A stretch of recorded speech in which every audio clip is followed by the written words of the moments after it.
So to back up just a little bit, you need to get a shareable link so that your instructor can view your assignment. So if you've not done that in Google Docs before, I'm going to walk you through the steps. If you've done this before, you don't need to watch this part of the video. You should be good to go. So you can just shut it off and go back to work.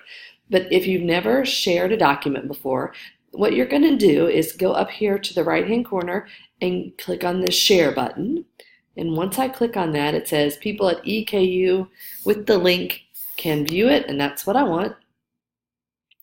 So hopefully this exact window pops up. If not, if all you see are the words get shareable link and then this people section, as soon as you click on get shareable link, it should open up so that you can see everything I see in the box.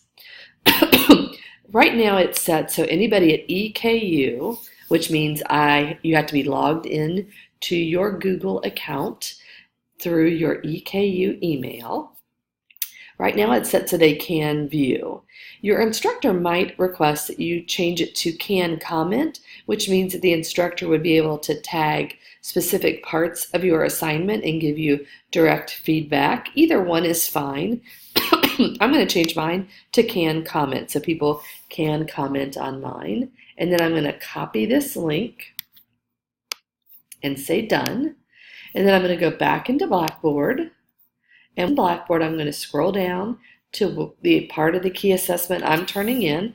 For this video, we were doing key assessment check-in 1.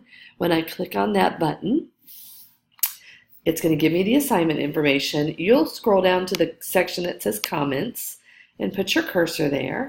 And then you'll need to use the command button, Command K, in order to paste your link in, because it does not like for you to use the other copy buttons that you usually use. It's going to want you to use Command K in order to get that pasted. My computer is frozen up, so it's not pasting that link in there, but you should be able to do that. Let's try it.